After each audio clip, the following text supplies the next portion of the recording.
സങ്കീർത്തനം 49. സംഗീത പ്രമാണിക്ക് കോരഹ് പുത്രന്മാരുടെ ഒരു സങ്കീർത്തനം. സകല ജാതികളുമായുള്ളവരെ ഇത് കേൾക്കുവിൻ, സകല ഭൂവാസികളുമായുള്ളവരെ ചെവിക്കൊള്ളുവിൻ. സാമാന്യജനവും ശ്രേഷ്ഠജനവും ധനവാന്മാരും ദരിദ്രന്മാരും തന്നെ എൻ്റെ വായ ജ്ഞാനം പ്രസ്താവിക്കും. എൻ്റെ ഹൃദയത്തിലെ ധ്യാനം വിവേകം തന്നെ ആയിരിക്കും. ഞാൻ സദൃശവാക്യത്തിന് എൻ്റെ ചെവി ചായ്ക്കും. കിന്നരനാദത്തോടെ എൻ്റെ കടങ്കഥ കേൾപ്പിക്കും. അകൃത്യം എൻ്റെ കുതികാലിനെ പിന്തുടർന്ന് എന്നെ വളയുന്ന ദുഷ്കാലത്ത് ഞാൻ ഭയപ്പെടുന്നത് എന്തിന്? അവർ തങ്ങളുടെ സമ്പത്തിൽ ആശ്രയിക്കുകയും ധനസമൃദ്ധിയിൽ പ്രശംസിക്കുകയും ചെയ്യുന്നു. സഹോദരൻ ശവക്കുഴി കാണാതെ എന്നേക്കും ജീവിച്ചിരിക്കേണ്ടതിന് അവനെ വീണ്ടെടുക്കുവാനോ ദൈവത്തിന് വീണ്ടെടുപ്പ് വില കൊടുക്കുവാനോ ആർക്കും കഴിയുകയില്ല. അവരുടെ പ്രാണന്റെ വീണ്ടെടുപ്പ് വിലയേറിയത്, അത് ഒരു നാളും സാധിക്കുകയില്ല. ജ്ഞാനികൾ മരിക്കുകയും മൂഢനും മൃഗപ്രായനും ഒരുപോലെ നശിക്കുകയും തങ്ങളുടെ സമ്പാദ്യം മറ്റുള്ളവർക്ക് വിട്ടിട്ട് പോവുകയും ചെയ്യുന്നത് കാണുന്നുവല്ലോ.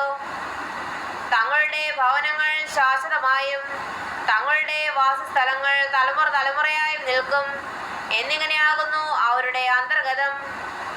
തങ്ങളുടെ നിലങ്ങൾക്ക് അവർ തങ്ങളുടെ പേരിടുന്നു, എന്നാൽ മനുഷ്യൻ ബഹുമാനത്തിൽ നിലനിൽക്കുകയില്ല. അവൻ നശിച്ചുപോകുന്ന മൃഗങ്ങൾക്ക് തുല്യൻ. ഇത് സ്വയാശ്രയക്കാരുടെ ഗതിയാകുന്നു. അവരുടെ അനന്തരവരോ അവരുടെ വാക്കുകളിൽ ഇഷ്ടപ്പെടുന്നു. അവരെ പാതാളത്തിന് ആടുകളായി ഏൽപ്പിച്ചിരിക്കുന്നു. മൃത്യു അവരെ മേയ്ക്കുന്നു. നേരുള്ളവർ പുലർച്ചയ്ക്ക് അവരുടെ മേൽ വാഴും. അവരുടെ രൂപമില്ലാതെയാകും. പാതാളം അവരുടെ പാർപ്പിടം. എങ്കിലും എൻ്റെ പ്രാണനെ ദൈവം പാതാളത്തിൻ്റെ അധികാരത്തിൽ നിന്ന് വീണ്ടെടുക്കും. അവൻ എന്നെ കൈക്കൊള്ളും. ഒരുത്തൻ ധനവാനായി തീർന്നാലും അവൻ്റെ ഭവനത്തിൻ്റെ മഹത്വം വർദ്ധിച്ചാലും നീ ഭയപ്പെടരുത്. അവൻ മരിക്കുമ്പോൾ യാതൊന്നും കൊണ്ടുപോവുകയില്ല. അവൻ്റെ മഹത്വം അവനെ പിൻചെല്ലുകയുമില്ല.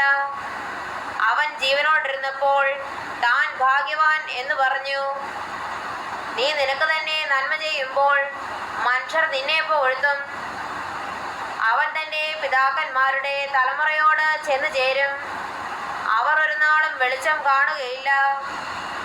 മാനത്തോടിരിക്കുന്ന മനുഷ്യൻ വിവേകഹീനനായാൽ നശിച്ചുപോകുന്ന മൃഗങ്ങൾക്ക് തുല്യനത്രേ.